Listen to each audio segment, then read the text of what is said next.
Hi everyone, welcome to Queen of the Household. Today I want to talk about something that affects all of us, and that is clutter. So it doesn't matter who you are, you probably have some kind of clutter in your life, and especially if you have a spouse or children, then you don't just have your clutter, you have all of their clutter too.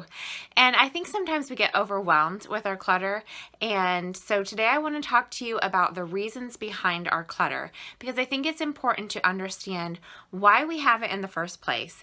I kind of think about decluttering sort of like losing weight, in the sense of, like, if you've ever heard of like some kind of crash course about how to declutter your life in a weekend or have a clutter-free home in 30 days, then I think sometimes that they get rid of the main clutter in your homes, but they don't get to the root of the issue, and they don't help you build habits that help you maintain the clutter-free home, and then they also don't help you prevent future clutter from coming in. And I think it's kind of the same way like a crash diet. It's the same way because yeah, you lose all that weight right away, but then you don't learn, well, why did I have the weight in the first place, and what can I do on a daily basis to maintain a healthy weight, and then how do I prevent future weight from coming back on? So I think of it that way with as far as decluttering. So this is part of a series. I actually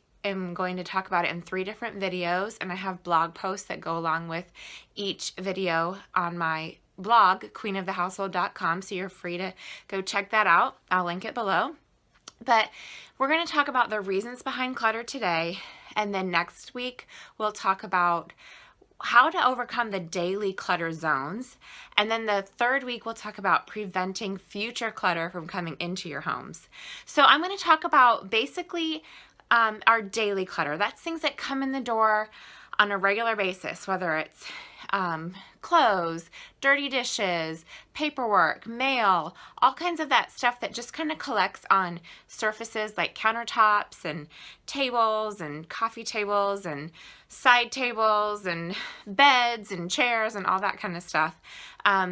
I know that we really have 2 basic types of clutter. We have the everyday clutter, which I just described, and then we also have the clutter that gets put up in attics and in basements and in garages, and that's usually the stuff that just sits there and we don't ever really use, but we've collected it over time.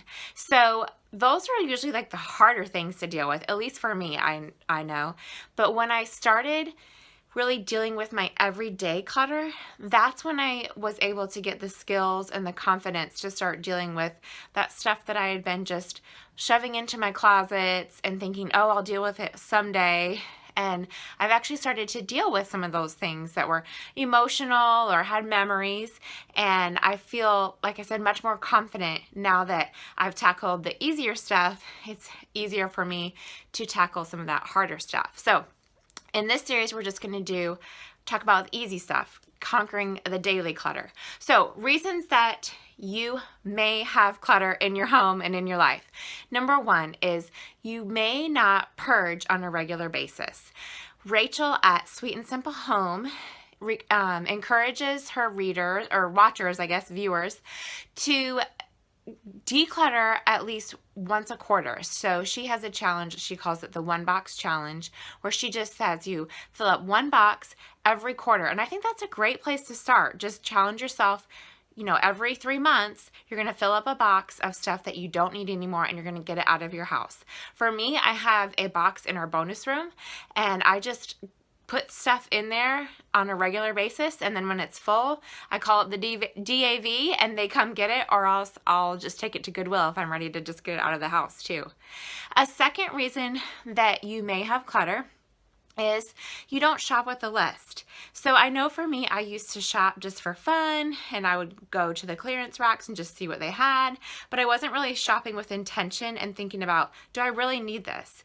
And so now that I shop with a list, I'm bringing a lot less into my home, and what I do bring in, I'm actually using and I actually need.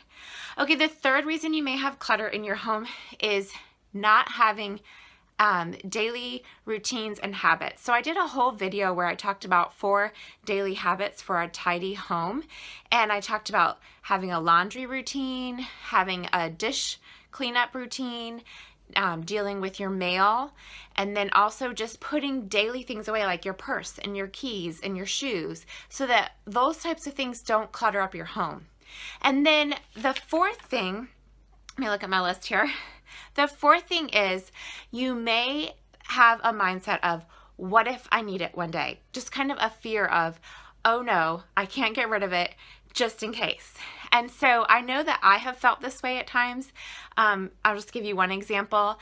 I was given a juicer one time to, juice like your vegetables and fruits. And I held onto it for years thinking maybe one day I'll use it.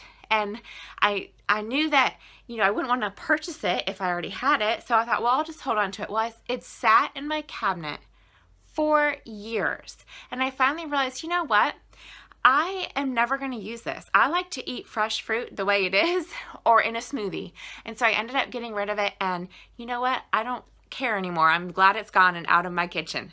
The last reason you may have clutter in your home is being a people pleaser.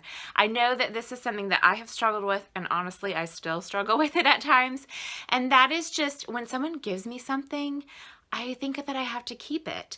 Or even if they'll say, hey, do you want this? Like, it's free, they're getting rid of it. And I feel like I'll hurt their feelings if I tell them no. So I've gotten better at telling people no and just saying, thank you for thinking of me, but I really can't use it. Or, just telling them it's really not something that I need. So being a people pleaser is one thing that I have to work on myself. Just because someone gave it to you as a gift doesn't mean that it has to take up space in your home and in your life.